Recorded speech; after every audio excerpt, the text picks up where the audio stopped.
Lettre de saint Paul aux Romains. Texte de la Bible catholique Crampon. Enregistrement par mission-web.com. Chapitre 1. Paul, serviteur du Christ Jésus, apôtre par son appel, mis à part pour annoncer l'évangile de Dieu, évangile que Dieu avait promis auparavant par ses prophètes dans les saintes Écritures, touchant son Fils, né de la postérité de David selon la chair, et déclaré Fils de Dieu miraculeusement, selon l'esprit de sainteté, par une résurrection d'entre les morts. Jésus-Christ notre Seigneur, par qui nous avons reçu la grâce et l'apostolat, pour amener en son nom à l'obéissance de la foi tous les gentils, du nombre desquels vous êtes, vous aussi, par appel de Jésus-Christ, à tous les bien-aimés de Dieu, les saints appelés par lui, qui sont à Rome, grâce et paix à vous de la part de Dieu notre Père et du Seigneur Jésus-Christ. Et d'abord je rends grâce à mon Dieu, par Jésus-Christ, au sujet de vous tous, de ce que votre foi est renommée dans le monde entier. Dieu m'en est témoin, ce Dieu que je sers en mon esprit par la prédication de l'évangile de son Fils, sans cesse je fais mémoire de vous, demandant continuellement dans mes prières d'avoir enfin, par sa volonté, quelque heureuse occasion de me rendre auprès de vous. Car j'ai un grand désir de vous voir, pour vous communiquer quelques dons spirituels capables de vous affermir. Je veux dire, de nous encourager ensemble au milieu de vous par la foi qui nous est commune, à vous et à moi. Je ne veux pas vous laisser ignorer, frères, que je me suis souvent proposé d'aller vous voir, mais j'en ai été empêché jusqu'ici, afin de recueillir aussi quelques fruits parmi vous, comme parmi les autres nations. Je me dois aux Grecs et aux barbares, aux savants et aux ignorants. Ainsi, autant qu'il est en moi, je suis prêt à vous annoncer aussi l'Évangile, à vous qui êtes à Rome. Car je n'ai point honte de l'Évangile. C'est une force divine pour le salut de tout homme qui croit, premièrement du juif, puis du grec. En effet, en lui est révélée une justice de Dieu qui vient de la foi et est destinée à la foi, selon qu'il est écrit, « Le juste vivra par la foi ». En effet, la colère de Dieu éclate du haut du ciel contre toute impiété et toute injustice des hommes, qui, par leur injustice, retiennent la vérité captive, car ce qui peut se connaître de Dieu est manifeste parmi eux. Dieu le leur a manifesté. En effet, ses perfections invisibles, son éternelle puissance et sa divinité sont, depuis la création du monde, rendues visibles à l'intelligence par le moyen de ses œuvres. Ils sont donc inexcusables, puisque, ayant connu Dieu, ils ne l'ont pas glorifié comme Dieu et ne lui ont pas rendu grâce. Mais ils sont devenus vains dans leurs pensées, et leur cœur sans intelligence s'est enveloppé de ténèbres. Se vantant d'être sages, ils sont devenus fous. Et ils ont échangé la majesté du Dieu incorruptible pour des images représentant l'homme corruptible, des oiseaux, des quadrupèdes et des reptiles. Aussi Dieu les a-t-il livrés, au milieu des convoitises de leur cœur, à l'impureté, en sorte qu'ils déshonorent entre eux leur propre corps, eux qui ont échangé le Dieu véritable pour le mensonge, et qui ont adoré et servi la créature de préférence au Créateur, lequel est béni éternellement. Amen. C'est pourquoi Dieu les a livrés à des passions d'ignominie. Leurs femmes ont changé l'usage naturel en celui qui est contre nature. De même aussi les hommes, au lieu d'user de la femme selon l'ordre de la nature, ont, dans leur désir, brûlé les uns pour les autres, ayant homme avec homme un commerce infâme, et recevant dans une mutuelle dégradation le juste salaire de leur égarement. Et comme ils ne se sont pas souciés de bien connaître Dieu, Dieu les a livrés à leur sens pervers pour faire ce qui ne convient pas, étant remplis de toute espèce d'iniquité, de malice, de fornication, de cupidité, de méchanceté, pleins d'envie, de pensées homicides, de querelles, de fraudes, de malignité, semeur de faux bruits, calomniateur, haï de Dieu, arrogant, hautain, fanfaron, ingénieux au mal, rebelles à leurs parents, sans intelligence, sans loyauté, implacables, sans affection, sans pitié. Et bien qu'ils connaissent le jugement de Dieu déclarant dignes de mort ceux qui commettent de telles choses, non seulement ils les font, mais encore ils approuvent ceux qui les font. Chapitre 2. Ainsi, qui que tu sois, ô homme, toi qui juges, tu es inexcusable. Car, en jugeant les autres, tu te condamnes toi-même, puisque tu fais les mêmes choses, toi qui juges. Car nous savons que le jugement de Dieu est selon la vérité contre ceux qui commettent de telles choses. Et tu penses, ô homme, toi qui juges ceux qui les commettent, et qui les fais toi-même, que tu échapperas au jugement de Dieu. Ou méprises-tu les richesses de sa bonté, de sa patience et de sa longanimité? Et ne sais-tu pas que la bonté de Dieu t'invite à la pénitence? Par ton endurcissement et ton cœur impénitent, tu t'amasses un trésor de colère pour le jour de la colère et de la manifestation du juste jugement de Dieu, qui rendra à chacun selon ses œuvres. La vie éternelle à ceux qui, par leur persévérance dans le bien, cherchent la gloire, l'honneur et l'immortalité. Mais la colère et l'indignation aux enfants de contention, indociles à la vérité, dociles à l'iniquité. Oui, tribulation et angoisse sur tout homme qui fait le mal, sur le juif premièrement, puis sur le grec. Gloire, honneur et paix pour quiconque fait le bien, pour le juif premièrement, puis pour le grec. Car Dieu ne fait pas acception des personnes.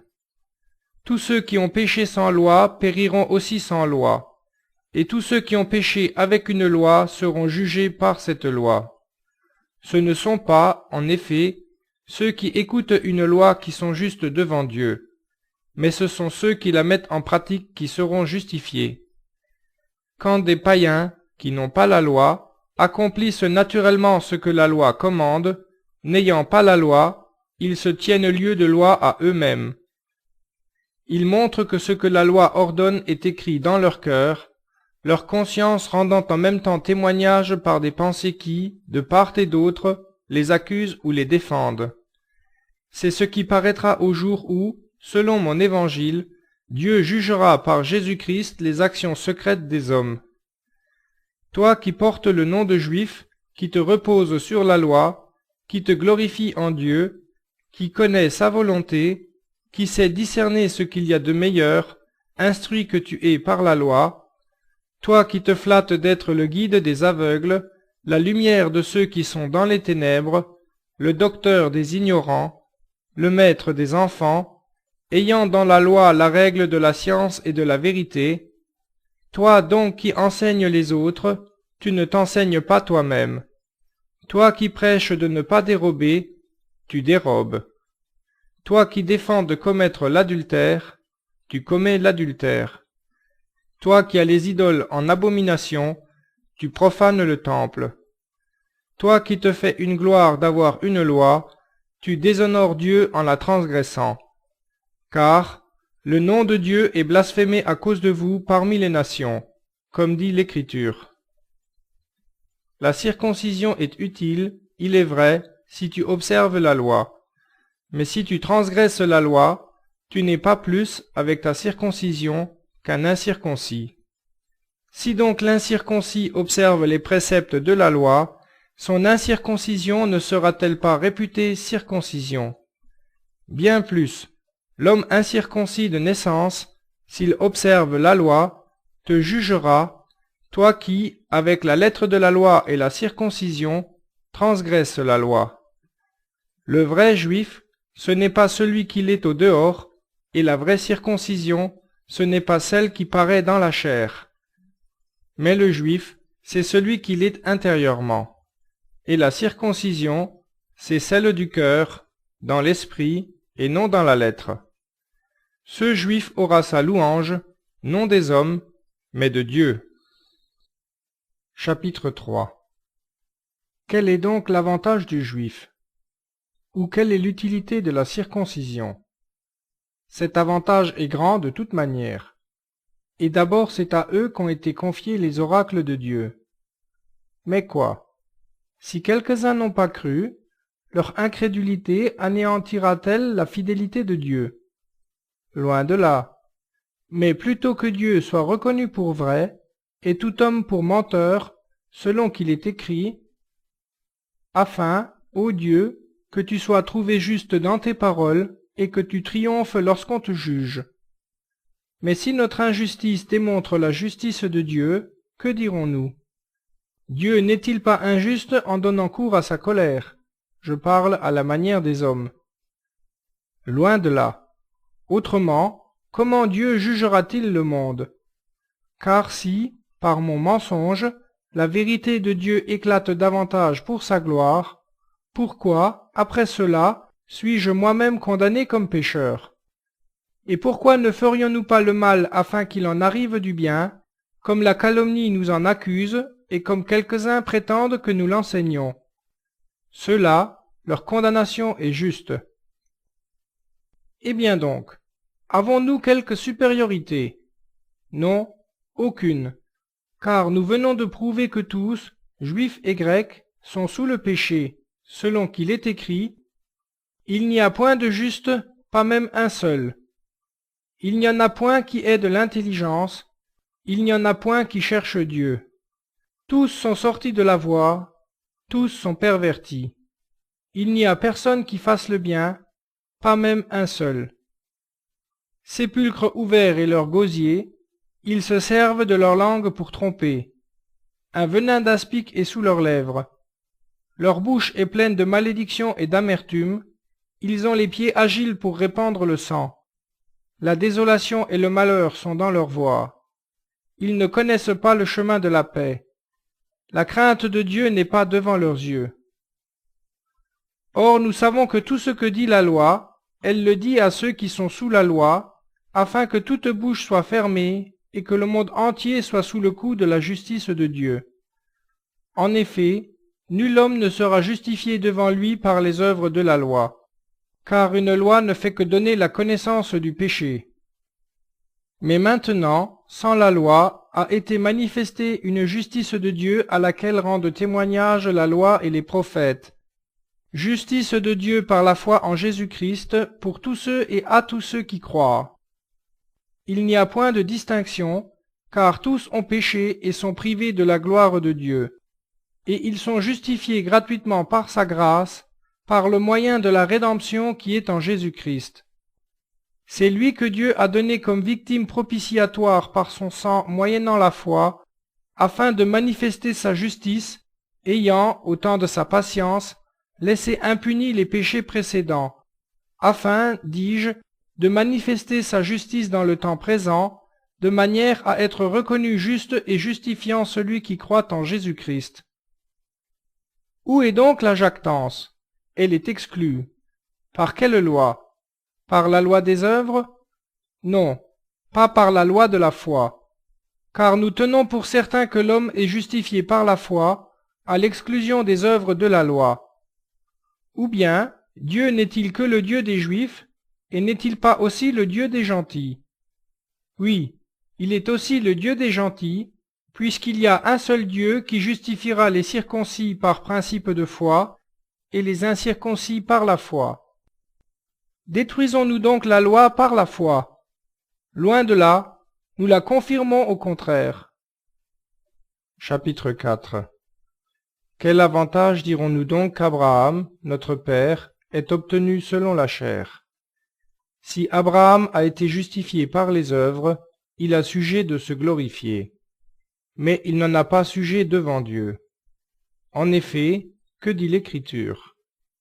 Abraham crut à Dieu, et cela lui fut imputé à justice.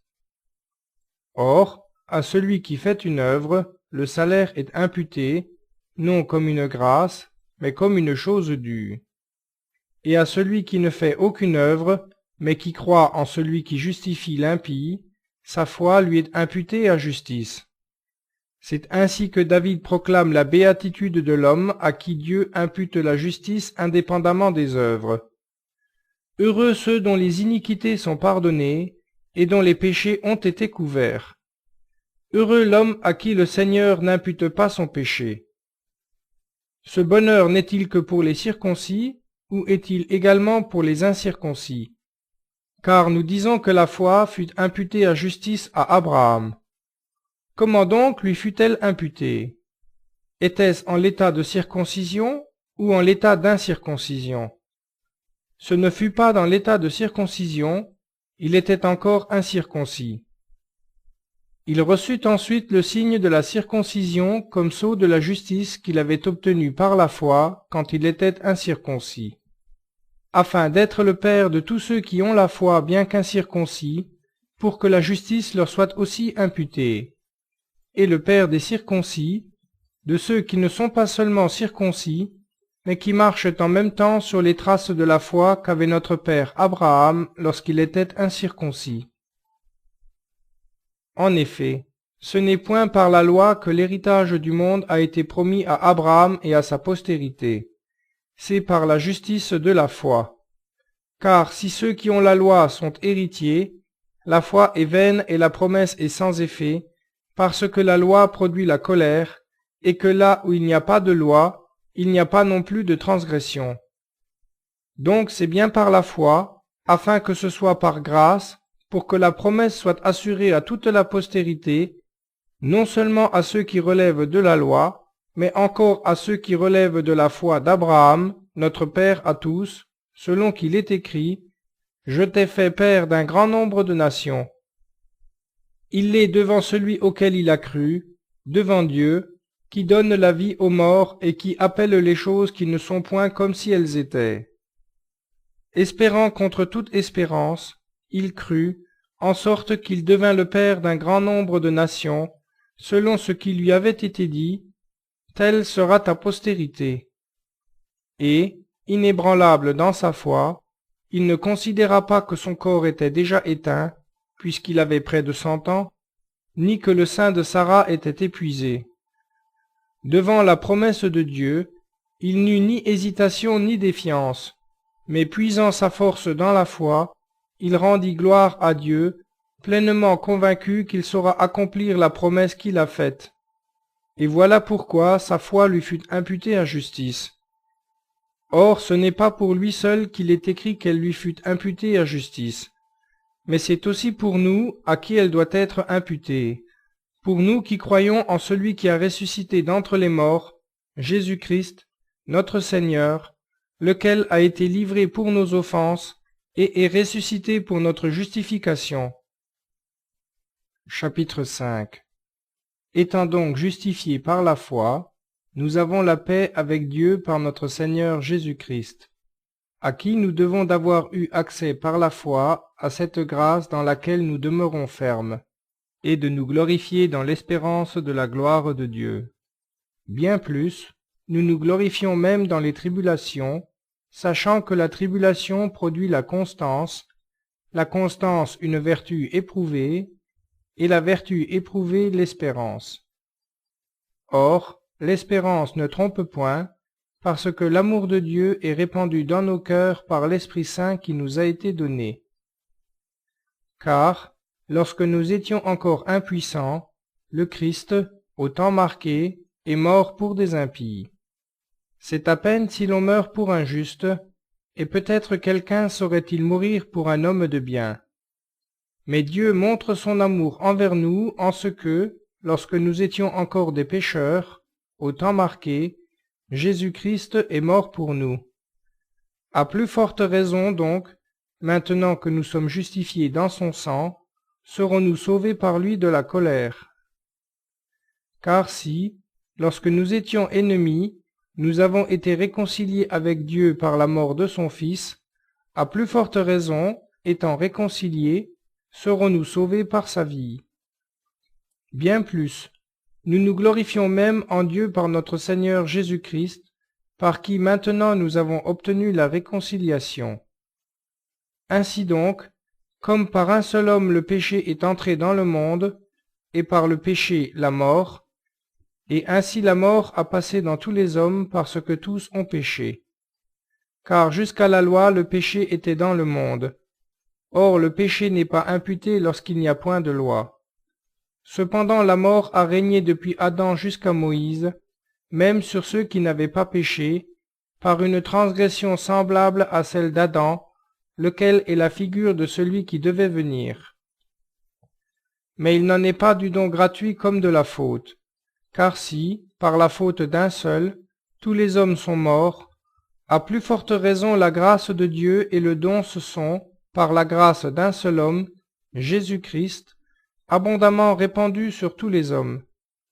Et il n'en est pas du don comme des suites du péché d'un seul. Car le jugement a été porté à cause d'une seule faute pour la condamnation, tandis que le don amène la justification de beaucoup de fautes. En effet, si, par la faute d'un seul, la mort a régné par ce seul homme, à plus forte raison ceux qui reçoivent l'abondance de la grâce et du don de la justice régneront-ils dans la vie par le seul Jésus-Christ. Ainsi donc, comme par la faute d'un seul la condamnation est venue sur tous les hommes, ainsi par la justice d'un seul vient à tous les hommes la justification qui donne la vie. De même, en effet, que par la désobéissance d'un seul homme, tous ont été constitués pécheurs, de même par l'obéissance d'un seul, tous seront constitués justes. La loi est intervenue pour faire abonder la faute, mais là où le péché a abondé, la grâce a surabondé, afin que, comme le péché a régné par la mort, ainsi la grâce régna par la justice pour la vie éternelle, par Jésus-Christ notre Seigneur. Chapitre 6. Que dirons-nous donc? Demeurerons-nous dans le péché, afin que la grâce abonde? Loin de là. Nous qui sommes morts au péché, comment vivrons-nous encore dans le péché? Ne savez-vous pas que nous tous qui avons été baptisés en Jésus-Christ, c'est en sa mort que nous avons été baptisés? Nous avons donc été ensevelis avec lui par le baptême en sa mort, afin que, comme le Christ est ressuscité des morts par la gloire du Père, nous aussi nous marchions dans une vie nouvelle. Si, en effet, nous avons été greffés sur lui, par la ressemblance de sa mort, nous le serons aussi par celle de sa résurrection. Sachant que notre vieil homme a été crucifié avec lui, afin que le corps du péché fût détruit, pour que nous ne soyons plus esclaves du péché. Car celui qui est mort est affranchi du péché. Mais si nous sommes morts avec le Christ, nous croyons que nous vivrons avec lui, sachant que le Christ ressuscité des morts ne meurt plus. La mort n'a plus sur lui d'empire. Car sa mort fut une mort au péché une fois pour toutes, et sa vie est une vie pour Dieu. Ainsi vous-même regardez-vous comme morts au péché, et comme vivants pour Dieu en Jésus-Christ notre Seigneur. Que le péché ne règne donc point dans votre corps mortel, de sorte que vous obéissiez à ses convoitises. Ne livrez pas vos membres au péché pour être des instruments d'iniquité, mais offrez-vous vous-même à Dieu comme étant vivants, de mort que vous étiez, et offrez-lui vos membres pour être des instruments de justice. Car le péché n'aura pas d'empire sur vous, parce que vous n'êtes pas sous la loi, mais sous la grâce. Quoi donc? Pécherons-nous parce que nous ne sommes pas sous la loi, mais sous la grâce? Loin de là. Ne savez-vous pas que, si vous vous livrez à quelqu'un comme esclave pour lui obéir, vous êtes esclave de celui à qui vous obéissez, soit du péché pour la mort, soit de l'obéissance à Dieu pour la justice. Mais grâce soit rendue à Dieu de ce que, après avoir été les esclaves du péché, vous ayez obéi de cœur à la règle de doctrine qui vous a été enseignée. Ainsi, ayant été affranchis du péché, vous êtes devenus les esclaves de la justice. Je parle à la manière des hommes, à cause de la faiblesse de votre chair. De même que vous avez livré vos membres comme esclaves à l'impureté et à l'injustice, pour arriver à l'injustice, de même livrez maintenant vos membres comme esclaves à la justice, pour arriver à la sainteté. Car, lorsque vous étiez les esclaves du péché, vous étiez libres à l'égard de la justice. Quel fruit aviez-vous alors des choses dont vous rougissez aujourd'hui? Car la fin de ces choses, c'est la mort. Mais maintenant, affranchis du péché et devenus les esclaves de Dieu, vous avez pour fruit la sainteté et pour fin la vie éternelle. Car le salaire du péché, c'est la mort. Mais le don de Dieu, c'est la vie éternelle en Jésus-Christ notre Seigneur. Chapitre 7. Ignorez-vous, mes frères, car je parle à des hommes qui connaissent la loi, que l'homme est sous l'empire de la loi aussi longtemps qu'il vit. Ainsi, une femme mariée est liée par la loi à son mari tant qu'il est vivant. Mais si le mari meurt, elle est dégagée de la loi qui l'a liée à son mari. Si donc, du vivant de son mari, elle épouse un autre homme, elle sera appelée adultère. Mais si son mari meurt, elle est affranchie de la loi, en sorte qu'elle n'est plus adultère en devenant la femme d'un autre mari. Ainsi, mes frères, vous aussi vous êtes morts à la loi, par le corps de Jésus-Christ, pour que vous soyez à un autre, à celui qui est ressuscité des morts, afin que nous portions des fruits pour Dieu. Car, lorsque nous étions dans la chair, les passions qui engendrent les péchés, excitées par la loi, agissaient dans nos membres, de manière à produire des fruits pour la mort. Mais maintenant nous avons été dégagés de la loi, étant morts à la loi, sous l'autorité de laquelle nous étions tenus, de sorte que nous servons Dieu dans un esprit nouveau, et non selon une lettre surannée. Que dirons-nous donc? La loi est-elle péché? Loin de là. Mais je n'ai connu le péché que par la loi. Par exemple, je n'aurais pas connu la convoitise si la loi ne disait « Tu ne convoiteras point ». Puis le péché, saisissant l'occasion, a fait naître en moi par le commandement toutes sortes de convoitises. Car, sans la loi, le péché est mort. Pour moi, je vivais autrefois sans la loi, mais le commandement étant venu, le péché a pris vie, et moi, je suis mort. Ainsi le commandement qui devait conduire à la vie s'est trouvé pour moi conduire à la mort. Car le péché, saisissant l'occasion qu'offrait le commandement, m'a séduit et par lui m'a donné la mort. Ainsi donc la loi est sainte, et le commandement est saint, juste et bon. Une chose bonne a donc été pour moi une cause de mort. Loin de là. Mais c'est le péché qui m'a donné la mort, afin de se montrer péché en me donnant la mort par le moyen du commandement. Nous savons, en effet, que la loi est spirituelle. Mais moi, je suis charnel, vendu au péché. Car je ne sais pas ce que je fais. Je ne fais pas ce que je veux, et je fais ce que je hais. Or si je fais ce que je ne voudrais pas, je reconnais par là que la loi est bonne. Mais alors ce n'est plus moi qui le fais, c'est le péché qui habite en moi. Car je sais que le bien n'habite pas en moi, c'est-à-dire dans ma chair. Le vouloir est à ma portée, mais non le pouvoir de l'accomplir. Car je ne fais pas le bien que je veux, et je fais le mal que je ne veux pas. Or, si je fais ce que je ne veux pas, ce n'est plus moi qui le fais, c'est le péché qui habite en moi. Je trouve donc cette loi en moi, quand je veux faire le bien, le mal est près de moi. Car je prends plaisir à la loi de Dieu, selon l'homme intérieur. Mais je vois dans mes membres une autre loi qui lutte contre la loi de ma raison, et qui me rend captif de la loi du pécheur qui est dans mes membres. Malheureux que je suis!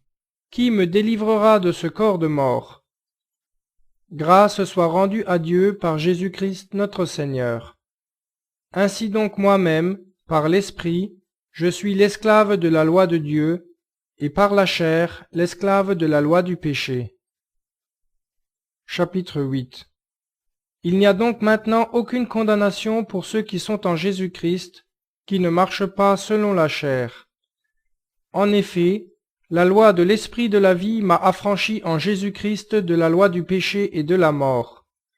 Car, ce qui était impossible à la loi parce qu'elle était sans force à cause de la chair, Dieu l'a fait, en envoyant, pour le péché, son propre Fils dans une chair semblable à celle du péché, et il a condamné le péché dans la chair, afin que la justice de la loi fût accomplie en nous, qui marchons, non selon la chair, mais selon l'Esprit. Ceux, en effet, qui vivent selon la chair, s'affectionnent aux choses de la chair, mais ceux qui vivent selon l'Esprit s'affectionnent aux choses de l'Esprit. Et les affections de la chair, c'est la mort, tandis que les affections de l'Esprit, c'est la vie et la paix. Parce que les affections de la chair sont inimitié contre Dieu, car elles ne se soumettent pas à la loi divine, et elles ne le peuvent même pas. Or ceux qui vivent dans la chair ne sauraient plaire à Dieu. Pour vous, vous ne vivez point dans la chair, mais dans l'Esprit, si du moins l'Esprit de Dieu habite en vous. Si quelqu'un n'a pas l'Esprit du Christ, il ne lui appartient pas. Mais si le Christ est en vous, le corps, il est vrai, est mort à cause du péché, mais l'Esprit est vie à cause de la justice. Et si l'Esprit de celui qui a ressuscité Jésus d'entre les morts habite en vous, celui qui a ressuscité le Christ d'entre les morts rendra aussi la vie à vos corps mortels, à cause de son Esprit qui habite en vous. Ainsi donc, mes frères, nous ne sommes point redevables à la chair pour vivre selon la chair. Car si vous vivez selon la chair, vous mourrez.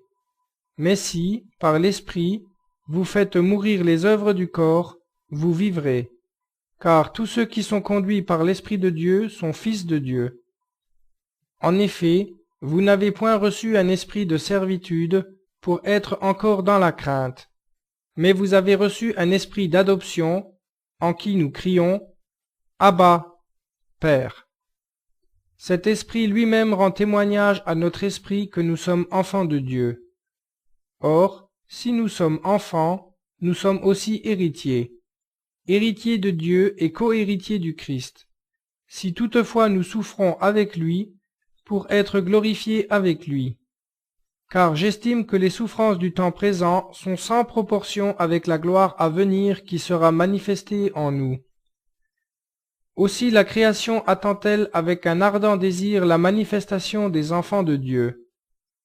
La création, en effet, a été assujettie à la vanité, non de son gré, mais par la volonté de celui qui l'y a soumise, avec l'espérance qu'elle aussi sera affranchie de la servitude de la corruption, pour avoir part à la liberté glorieuse des enfants de Dieu. Car nous savons que, jusqu'à ce jour, la création tout entière gémit et souffre les douleurs de l'enfantement. Et ce n'est pas elle seulement. Nous aussi, nous avons les prémices de l'Esprit, nous gémissons en nous-mêmes, attendant l'adoption des enfants de Dieu, la rédemption de notre corps. Car c'est en espérance que nous sommes sauvés. Or, voir ce qu'on espère, ce n'est plus espérer. Car ce qu'on voit, pourquoi l'espérer encore? Mais si nous espérons ce que nous ne voyons pas, nous l'attendons avec patience. De même aussi l'Esprit vient en aide à notre faiblesse, car nous ne savons pas ce que nous devons, selon nos besoins, demander dans nos prières. Mais l'Esprit lui-même prie pour nous par des gémissements ineffables, et celui qui sonde les cœurs connaît quels sont les désirs de l'Esprit. Il sait qu'il prie selon Dieu pour des saints. Nous savons d'ailleurs que toute chose concourt au bien de ceux qui aiment Dieu, de ceux qui sont appelés selon son éternel dessein. Car ceux qu'il a connus d'avance, il les a aussi prédestinés à être conformes à l'image de son Fils, afin que son Fils soit le premier-né d'un grand nombre de frères. Et ceux qu'il a prédestinés, il les a aussi appelés. Et ceux qu'il a appelés, il les a aussi justifiés. Et ceux qu'il a justifiés, il les a glorifiés. Que dirons-nous donc après cela? Si Dieu est pour nous, qui sera contre nous? Lui qui n'a pas épargné son propre Fils, mais qui l'a livré à la mort pour nous tous, comment avec lui ne nous donnera-t-il pas toutes choses? Qui accusera des élus de Dieu? C'est Dieu qui les justifie. Qui les condamnera? Le Christ est mort, bien plus il est ressuscité, il est à la droite de Dieu, il intercède pour nous. Qui nous séparera de l'amour du Christ?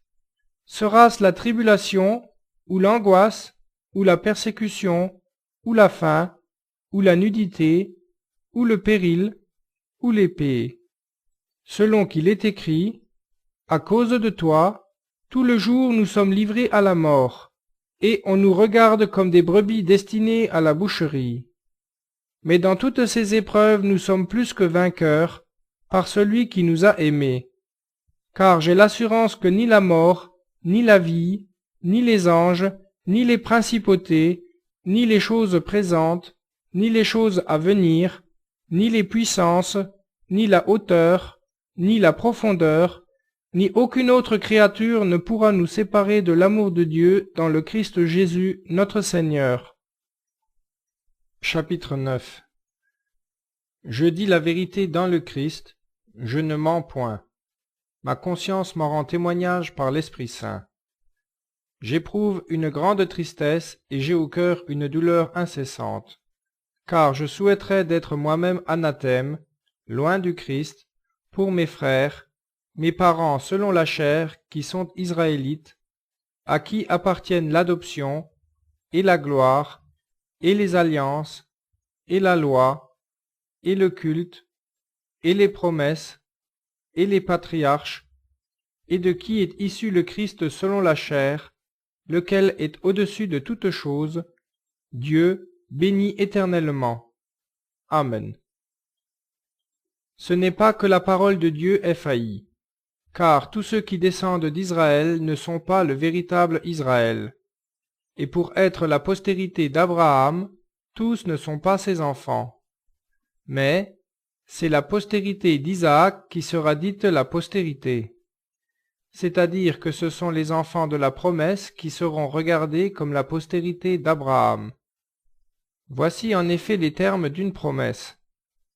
Je reviendrai à cette même époque, et Sarah aura un fils. Et non seulement Sarah, mais il en fut encore ainsi de Rebecca, qui conçut 2 enfants d'un seul homme, d'Isaac notre père. Car, avant même que les enfants fussent nés, et qu'ils eussent rien fait, ni bien, ni mal, afin que le dessein électif de Dieu fût reconnu ferme, non en vertu des œuvres, mais par le choix de celui qui appelle. Il fut dit à Rebecca, « L'aîné sera assujetti au plus jeune », selon qu'il est écrit, « J'ai aimé Jacob et j'ai haï Ésaü ». Que dirons-nous donc? Y a-t-il de l'injustice en Dieu? Loin de là, car il a dit à Moïse, « Je ferai miséricorde à qui je veux faire miséricorde, et j'aurai compassion de qui je veux avoir compassion. » Ainsi donc l'élection ne dépend ni de la volonté, ni des efforts, mais de Dieu qui fait miséricorde. Car l'Écriture dit à Pharaon, « Je t'ai suscité pour montrer en toi ma puissance, et pour que mon nom soit célébré sur toute la terre. » Ainsi il fait miséricorde à qui il veut, et il endurcit qui il veut. Tu me diras, de quoi donc Dieu se plaint-il encore? Car qui peut s'opposer à sa volonté? Mais plutôt, ô homme, qui es-tu pour contester avec Dieu? Est-ce que le vase d'argile dit à celui qui l'a façonné, « Pourquoi m'as-tu fait ainsi ?» Le potier n'est-il pas maître de son argile, pour faire de la même masse un vase d'honneur ou un vase d'ignominie? Et si Dieu, voulant montrer sa colère et faire connaître sa puissance, a supporté avec une grande patience des vases de colère, formés pour la perdition, et s'il a voulu faire connaître aussi les richesses de sa gloire à l'égard des vases de miséricorde qu'il a d'avance préparés pour la gloire, envers nous, qu'il a appelés, non seulement d'entre les Juifs, mais encore d'entre les gentils, où est l'injustice? C'est ainsi qu'il dit dans Osée, « Celui qui n'était pas mon peuple, je l'appellerai mon peuple, et celle qui n'était pas la bien-aimée, je l'appellerai bien-aimée. » Et dans le lieu où il leur fut dit, vous n'êtes pas mon peuple, là même on les appellera fils du Dieu vivant. D'autre part, Isaïe s'écrie au sujet d'Israël. Quand le nombre des fils d'Israël serait comme le sable de la mer, un faible reste seulement sera sauvé. Car accomplissant sa parole pleinement et promptement, il l'exécutera sur la terre en toute justice. Et comme Isaïe l'avait prédit, si le Seigneur des armées ne nous avait laissé un rejeton, nous serions devenus comme Sodome, et nous aurions été semblables à Gomorrhe. Que dirons-nous donc? Que les gentils, qui ne cherchaient pas la justice, ont atteint la justice, mais la justice qui vient de la foi, tandis qu'Israël, qui cherchait une loi de justice, n'est point venu à une loi de justice. Pourquoi? Parce qu'il a cherché à l'atteindre, non par la foi, mais comme s'il avait pu arriver par les œuvres. Il s'est heurté contre la pierre d'achoppement, selon qu'il est écrit, « Voici que je mets en Sion une pierre d'achoppement et un rocher de scandale, mais quiconque croit en lui ne sera pas confondu. » Chapitre 10. Frères, le vœu de mon cœur et ma prière à Dieu pour eux, c'est qu'ils soient sauvés. Car je leur rends le témoignage qu'ils ont du zèle pour Dieu, mais c'est un zèle mal éclairé.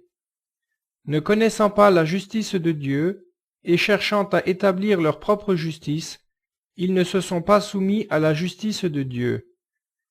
C'est qu'en effet le fin de la loi, c'est le Christ, pour la justification de tout homme qui croit. En effet, Moïse dit de la justice qui vient de la loi, « L'homme qui mettra ces choses en pratique vivra par elles. » Mais voici comment parle la justice qui vient de la foi. Ne dis pas dans ton cœur, « Qui montera au ciel ?» ce qui signifie en faire descendre le Christ. Ou « Qui descendra dans l'abîme ?» ce qui signifie faire remonter le Christ d'entre les morts. Que dit-elle donc? Près de toi est la parole, dans ta bouche et dans ton cœur. C'est la parole de la foi que nous prêchons. Si tu confesses de ta bouche Jésus comme Seigneur, et si tu crois dans ton cœur que Dieu l'a ressuscité d'entre les morts, tu seras sauvé.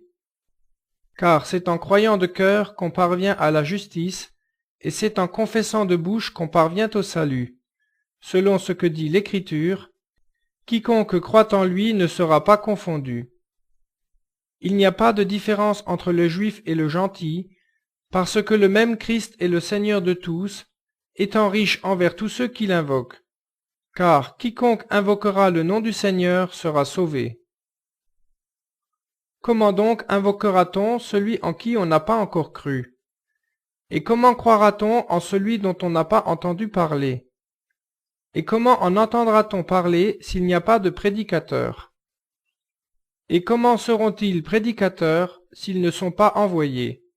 Selon qu'il est écrit, « Qu'ils sont beaux les pieds de ceux qui annoncent le bonheur. » Mais tous n'ont pas obéi à l'Évangile, car Isaïe dit, « Seigneur, qui a cru à notre prédication? » Ainsi la foi vient de la prédication entendue, et la prédication se fait par la parole de Dieu. Mais je demande, n'ont-ils pas entendu? Au contraire, leur voix est allée vers toute la terre, et leur parole jusqu'aux extrémités du monde. Je demande encore, Israël n'en a-t-il pas eu connaissance? Moïse le premier a dit, « J'exciterai votre jalousie contre une nation qui n'en est pas une. J'exciterai votre colère contre une nation sans intelligence. » Et Isaïe pousse la hardiesse jusqu'à dire, « J'ai été trouvé par ceux qui ne me cherchaient pas. Je me suis manifesté à ceux qui ne me demandaient pas. » Mais au sujet d'Israël, il dit, « J'ai tendu mes mains tout le jour vers un peuple incroyant et rebelle. » Chapitre 11. Je dis donc, est-ce que Dieu a rejeté son peuple? Loin de là, car moi aussi, je suis israélite de la postérité d'Abraham, de la race de Benjamin. Non, Dieu n'a pas rejeté son peuple, qu'il a connu d'avance. Ne savez-vous pas ce que l'Écriture rapporte dans le chapitre d'Élie, comment il adresse à Dieu cette plainte contre Israël? Seigneur, ils ont tué vos prophètes, ils ont renversé vos autels. Je suis resté moi seul, et ils en veulent à ma vie. Mais que lui répond la voix divine? Je me suis réservé 7000 hommes qui n'ont pas fléchi le genou devant Baal. De même aussi, dans le temps présent, il y a une réserve selon un choix de grâce. Or, si c'est par grâce, ce n'est plus par les œuvres. Autrement la grâce cesse d'être une grâce. Et si c'est par les œuvres, ce n'est plus une grâce. Autrement l'œuvre cesse d'être une œuvre. Que dirons-nous donc? Ce qu'Israël cherche, il ne l'a pas obtenu. Mais ceux que Dieu a choisis l'ont obtenu, tandis que les autres ont été aveuglés, selon qu'il est écrit, « Dieu leur a donné un esprit d'étourdissement, des yeux pour ne point voir, et des oreilles pour ne point entendre, jusqu'à ce jour. » Et David dit, « Que leur table leur devienne un piège, un lacet, un trébuchet et un juste châtiment. Que leurs yeux soient obscurcis pour ne point voir. Tiens leur dos continuellement courbé. » Je demande donc, ont-ils bronché afin de tomber pour toujours? Loin de là, mais par leur chute, le salut est arrivé aux gentils, de manière à exciter la jalousie d'Israël.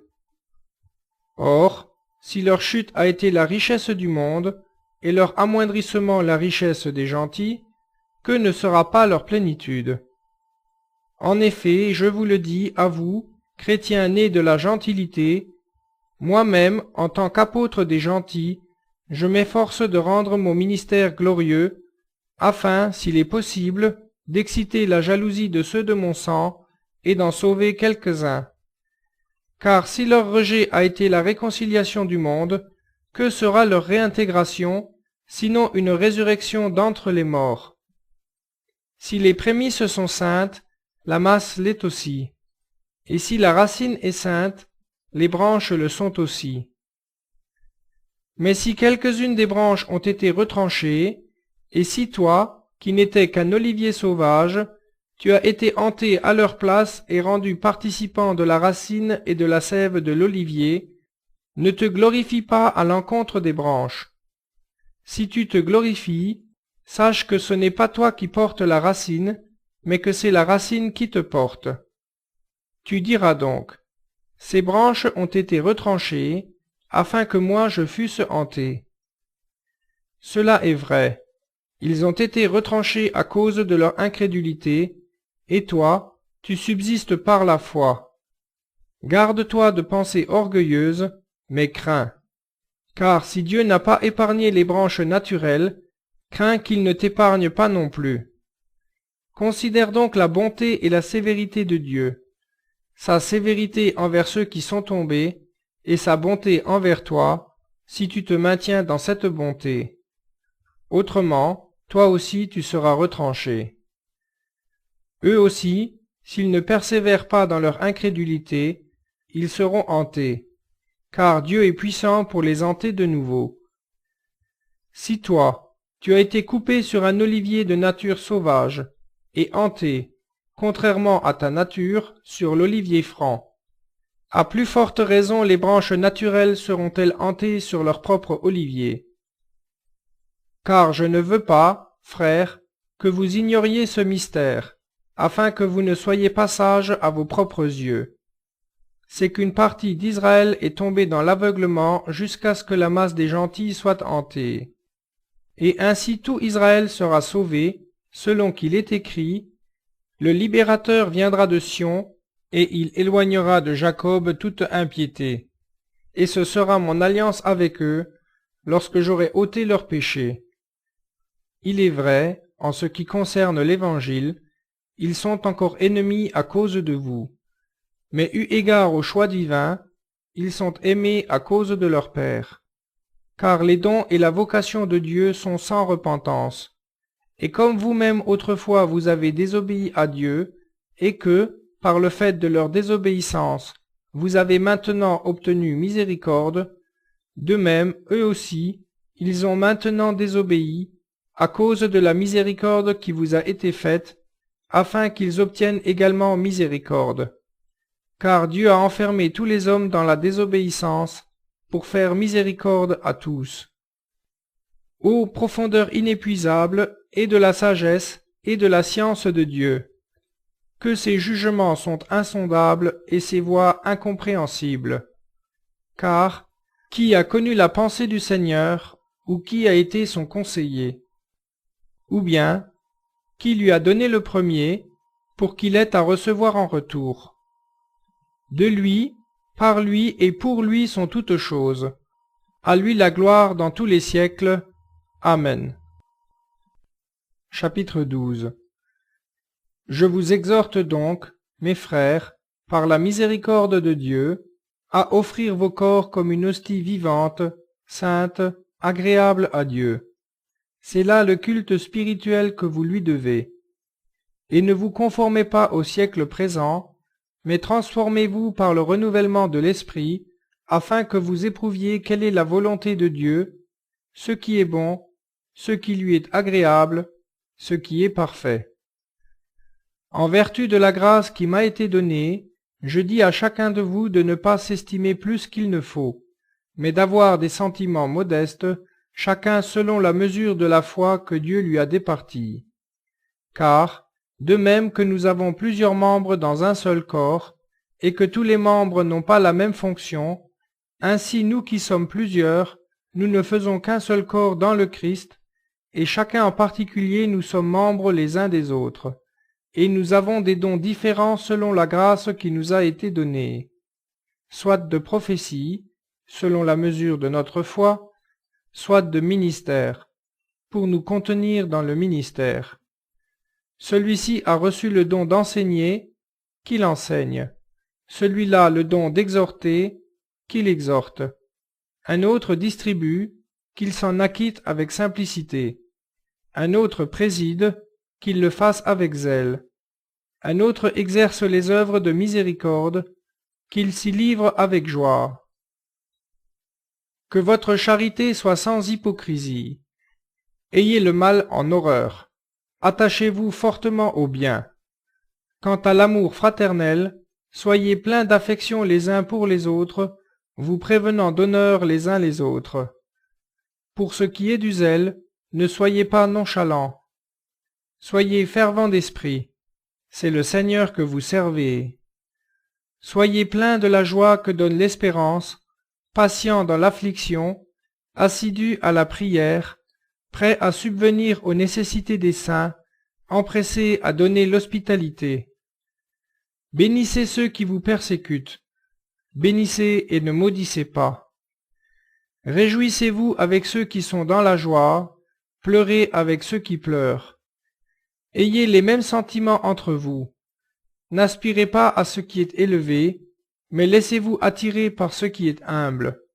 Ne soyez point sages à vos propres yeux. Ne rendez à personne le mal pour le mal.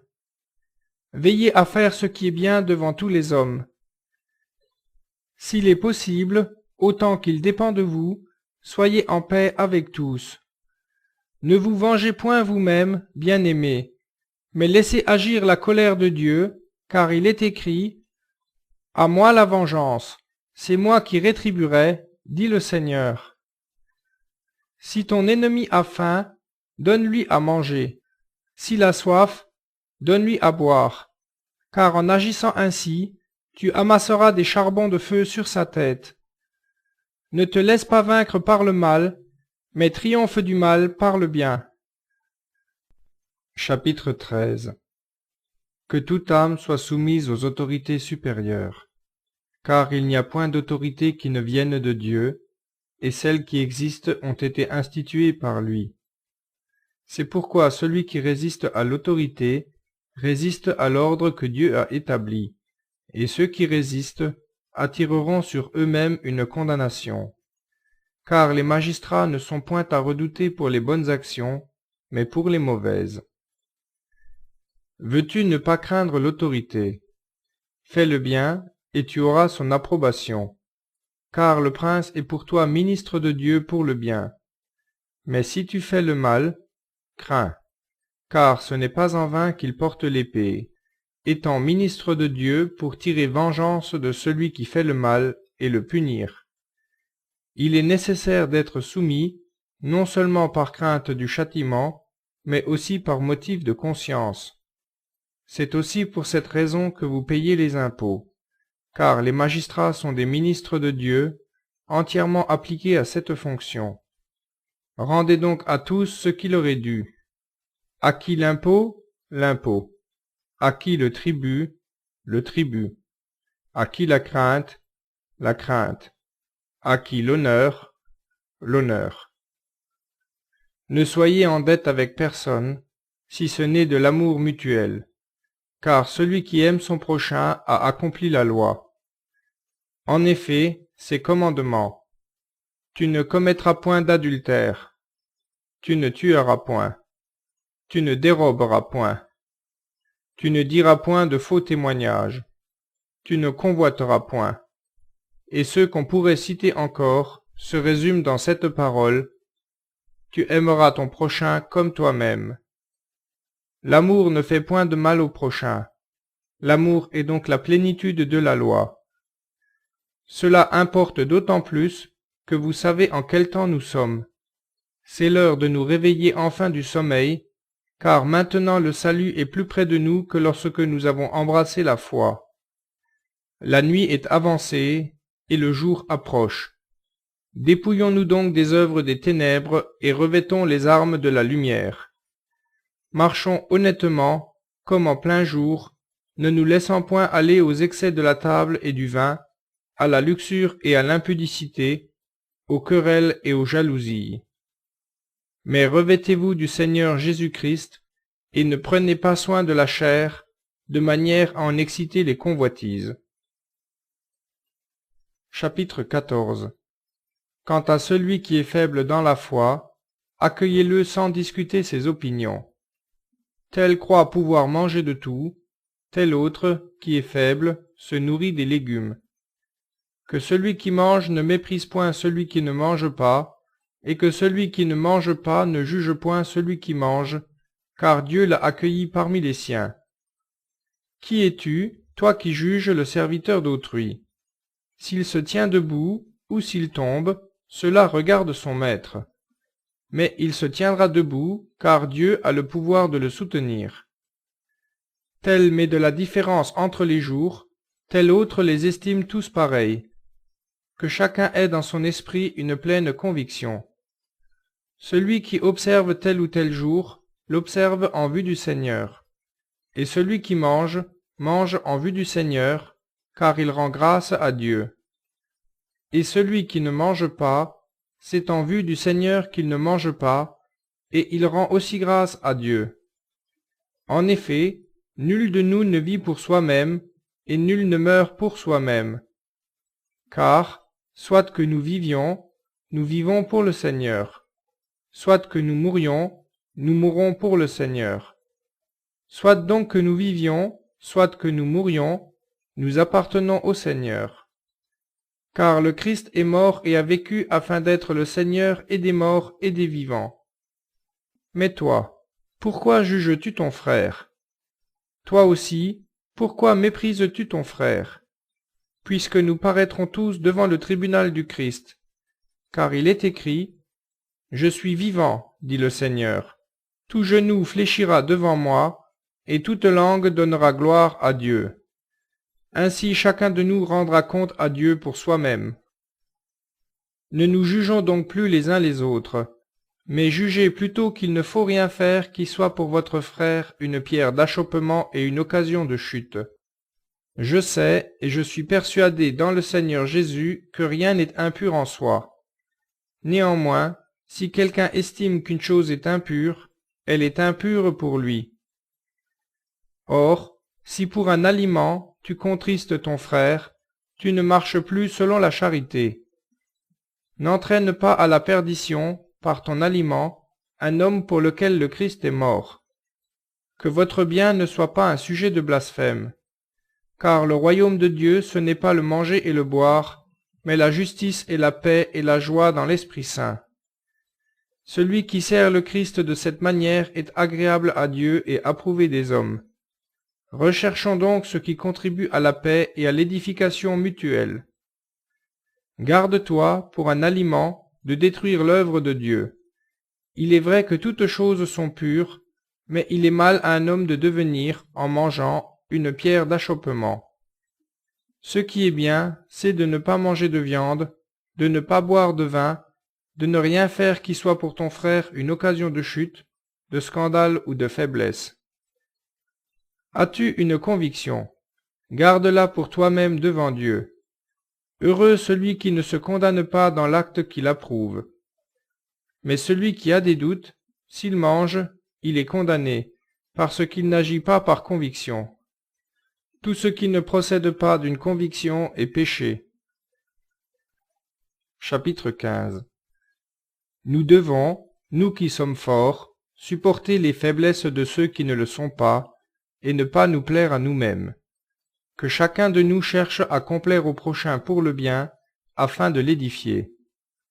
Car le Christ n'a pas eu de complaisance pour lui-même, mais, selon qu'il est écrit, « Les outrages de ceux qui t'outragent sont tombés sur moi. » Car tout ce qui a été écrit avant nous l'a été pour notre instruction, afin que, par la patience et la consolation que donnent les Écritures, nous possédions l'espérance.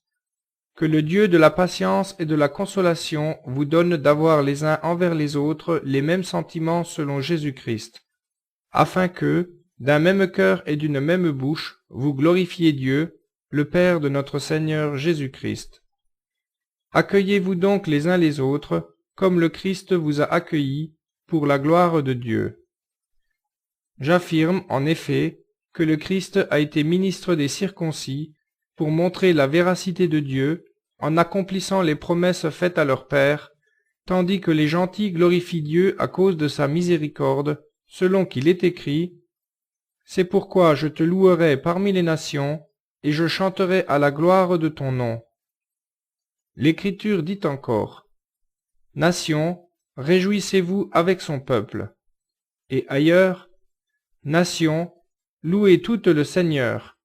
Peuple, célébrez-le tous. » Isaïe dit aussi, « Il paraîtra, le rejeton de Jessé, celui qui se lève pour régner sur les nations. En lui les nations mettront leur espérance. » Que le Dieu de l'espérance vous remplisse de toute joie et de toute paix dans la foi, afin que, par la vertu de l'Esprit Saint, vous abondiez en espérance. Moi aussi, mes frères, j'ai de vous cette persuasion que vous êtes de vous-même pleins de bons sentiments, remplis de toute connaissance, et capables de vous avertir les uns les autres. Cependant je vous ai écrit plus librement, comme pour raviver en partie vos souvenirs, à cause de la grâce que Dieu m'a faite d'être ministre de Jésus-Christ pour les gentils, en m'acquittant du divin service de l'Évangile de Dieu, afin que l'offrande des gentils soit agréée, étant sanctifiée par le Saint-Esprit. J'ai donc sujet de me glorifier en Jésus-Christ pour ce qui regarde le service de Dieu, car je n'oserais point parler de choses que le Christ n'aurait pas faites par mon ministère pour amener les païens à obéir à l'Évangile, par la parole et par l'action, par la vertu des miracles et des prodiges, par la puissance de l'Esprit Saint. Si bien que, depuis Jérusalem et les pays voisins jusqu'à l'Illyrie, j'ai porté partout l'Évangile du Christ, mettant toutefois mon honneur à prêcher l'Évangile là où le Christ n'avait pas encore été nommé, afin de ne pas bâtir sur le fondement qu'un autre aurait posé, mais selon qu'il est écrit, « Ceux à qui il n'avait pas été annoncé le verront, et ceux qui n'en avaient pas entendu parler le connaîtront. » C'est ce qui m'a souvent empêché d'aller chez vous. Mais maintenant, n'ayant plus rien qui me retienne dans ces contrées, et ayant depuis plusieurs années le désir d'aller vers vous, j'espère vous voir en passant quand je me rendrai en Espagne, et y être accompagné par vous, après que j'aurai satisfait, en partie du moins, mon désir de me trouver parmi vous. Présentement je vais à Jérusalem, pour venir en aide aux saints, car la Macédoine et l'Achaïe ont bien voulu faire une collecte en faveur des saints de Jérusalem qui sont dans la pauvreté. Elles l'ont bien voulu, aussi bien elles le leur devaient. Car si les gentils ont eu part à leurs biens spirituels, ils doivent à leur tour les assister de leurs biens temporels. Dès que j'aurai consigné ce don entre leurs mains, je partirai pour l'Espagne et passerai chez vous. Or je sais qu'en allant chez vous, j'y viendrai avec une abondante bénédiction du Christ. Je vous exhorte, mes frères, par notre Seigneur Jésus-Christ et par la charité du Saint-Esprit, à combattre avec moi, en adressant pour moi des prières à Dieu, afin que j'échappe aux incrédules qui sont en Judée, et que l'offrande que je porte à Jérusalem soit agréable aux saints, en sorte que j'arrive chez vous dans la joie, si c'est la volonté de Dieu, et que je goûte quelque repos au milieu de vous. Que le Dieu de paix soit avec vous tous. Amen. Chapitre 16. Je vous recommande Phébé, notre sœur, qui est diaconesse de l'église de Cenchréé, afin que vous la receviez en notre Seigneur d'une manière digne des saints, et que vous l'assistiez dans toutes les choses où elle pourrait avoir besoin de vous, car elle aussi a donné aide à plusieurs et à moi-même. Saluez Prisca et Aquila, mes coopérateurs en Jésus-Christ, eux qui, pour sauver ma vie, ont exposé leur tête. Ce n'est pas moi seul qui leur rend grâce, ce sont encore toutes les églises des gentils. Saluez aussi l'église qui est dans leur maison. Saluez Épénète, mon bien-aimé, qui a été pour le Christ les prémices de l'Asie. Saluez Marie, qui a pris beaucoup de peine pour vous.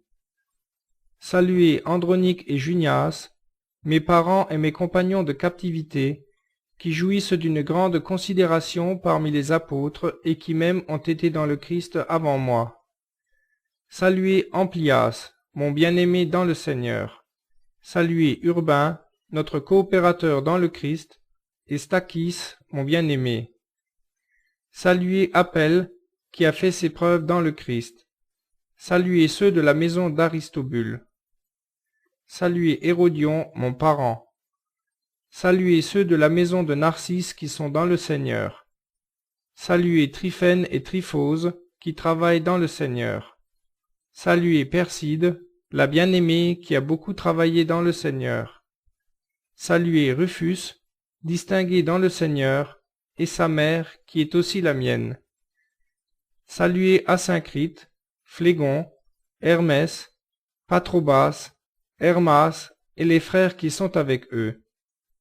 Saluez Philologue et Julie, Nérée et sa sœur, ainsi qu'Olympias et tous les saints qui sont avec eux.